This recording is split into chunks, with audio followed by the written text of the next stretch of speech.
para falar do teatro de títeres, os títeres de Cachiporra, do que sabedes máis que eu seguro, os títeres de Garrote, desde o meu punto de vista, son, como vimos hai un momento, un magnífico recurso didáctico tamén para desaprender as violencias, que non é o mesmo que ocultalas. A violencia existe, está na realidade, hai máis violencia en Bob Esponja, probablemente que na obra que vos representabades. Os contos tradicionais, por exemplo, os clásicos, non ocultaron nunca a violencia, nunca ocultaron, non? Mesmo en algúns casos son contos especialmente terroríficos, non? Hansel e Gretel é unha cousa terrorífica, non? E tentan fundamentalmente conxurar a violencia, presentando historias, conflictos, derivados das injustizas, e queren liberarnos, non? En definitiva, eso por medio da sátira, por medio do humor, mesmo con tenrura. Ese é o objetivo fundamental.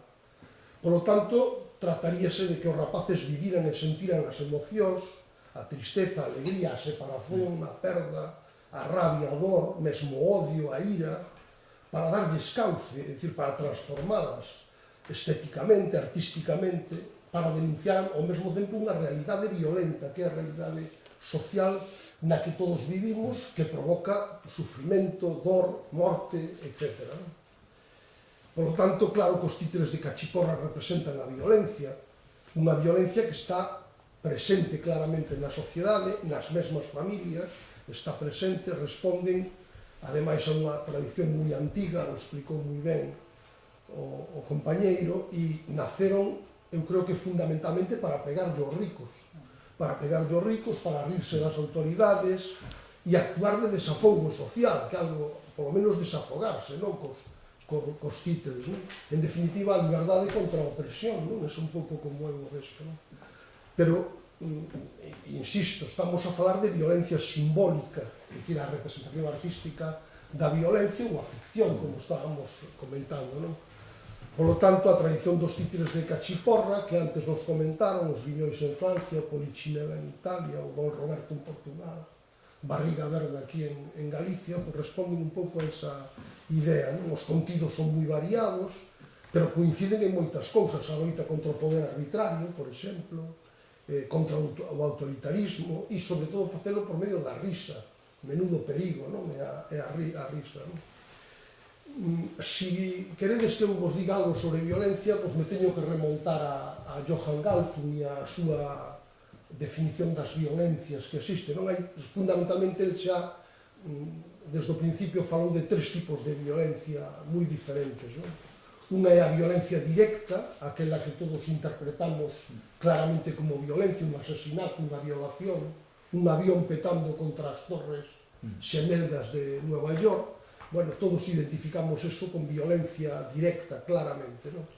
Logo existe o que el chama a violencia estructural, que é moito máis sutil, máis opaca, máis difícil de percibir, e que ten moito que ver ca injustiza, non? Hai un dito que eu repito moito, que as injusticias de hoxe son as guerras de mañá, non? E logo hai un terceiro tipo de violencia, que é o que el xa definiu desde os 60 como violencia simbólica, que é, bueno, a representación artística da violencia, que é certo que en algunhas ocasións banaliza a violencia e pretende fundamentalmente que a naturalicemos, que aceptemos que a violencia é natural, vai nos genes, é intrínseca, sin darse conta que aprendemos a ser violentos, non é que seamos violentos, podemos ser agresivos para defendernos, non, pero violentos, esa intencionalidade por facer daño, eso o aprendemos, por eso falei ao principio de desaprender as violencias, non? Por lo tanto, os títeres de Cachiporra, desde o meu punto de vista, remeten directamente contra personaxes autoritarios, poderosos, arbitrarios, pero son de trapo e de madeira, non? É dicir, e contra eles están outros personaxes que tamén son de trapo e tamén son de madeira, que fundamentalmente tratan de presentar precisamente ou de descubrir, de desvelar esa violencia estructural. Por lo tanto, está ben que eduquen ou que fagan visibles as outras violencias, non? Algúnas persoas, algúns xuíces, algúns policías non entenden, non como decimos nós, non que as personaxes dos títeres non son persoas, son representacións.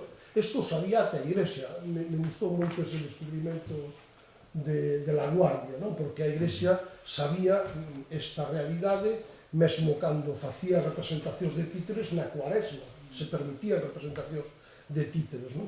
Bueno, pois é unha mágoa que persistan policías e xuíces que non o entendan, e eu creo que aí é onde está o problema. A mí me parece que o problema non é o que se xuzgou, sino a propia realidade. Non remato evocando así nesta primeira intervención unha escena dos títeres da película Novecento, cando sempre tan impactante, cando aqueles policías a cabalo arremeten contra os títeres e contra os titiriteiros.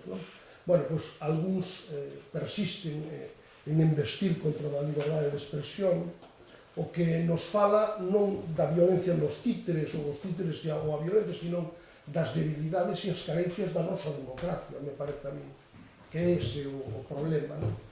Donde está a violencia, podíamos preguntarnos, nos títeres ou na sociedade, e algúns se empeñan en vela nos espectáculos de títeres e non a ven ou a ocultan na sociedade. Eu creo que aí é onde está o problema fundamental.